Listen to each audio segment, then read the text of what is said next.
2026 সালের এপ্রিল মাসের মাঝামাঝি সময়ে ইরান ও ইসরায়েল এবং যুক্তরাষ্ট্রের মধ্যকার সংঘাত এক জটিল মোড়ে দাঁড়িয়েছে।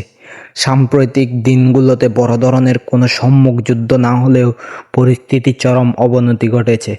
বর্তমান পরিস্থিতির প্রধান আপডেটগুলো হলো: মার্কিন ব্লকেড বা অবরোধ। প্রেসিডেন্ট ডোনাল্ড ট্রাম্প ইরানের উপর কঠোর নৌ অবরোধ ব্লকেড আরোপের ঘোষণা দিয়েছেন।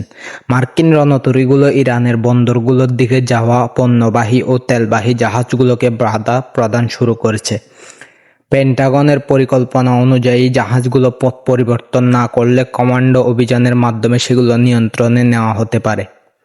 ইরানের আল্টিমেটাম।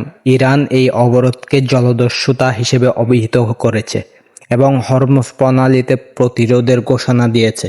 ইরানের পার্লামেন্টের সদস্য ইব্রাহিম রেজাই সতর্ক করেছেন যে যুক্তরাষ্ট্র ও ইসরায়েলের যদি হরমুজ প্রণালীতে ইরানের নিয়ন্ত্রণকে স্বীকৃতি না দেয়, তবে ইরান পুনরায় পূর্ণমাত্রার যুদ্ধে লিপ্ত হবে। শান্তি আলোচনার চেষ্টা। ইসলামাবাদে ইরান ও যুক্তরাষ্ট্রের মধ্যে শান্তি আলোচনা ফলপ্রসূ না হওয়ায় উত্তেজনা আরও বেড়েছে।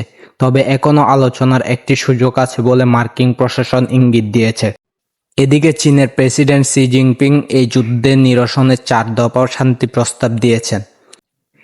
অর্থনৈতিক ক্ষয়ক্ষতি। ইরানের দাবি অনুযায়ী যুক্তরাষ্ট্র ও ইসরায়েলি হামলায় তাদের প্রায় $270 বিলিয়ন ক্ষয়ক্ষতি হয়েছে। এর ফলে বিশ্ববাজারে তেলের দাম ব্যারেল প্রতি $100 ছাড়িয়ে গেছে।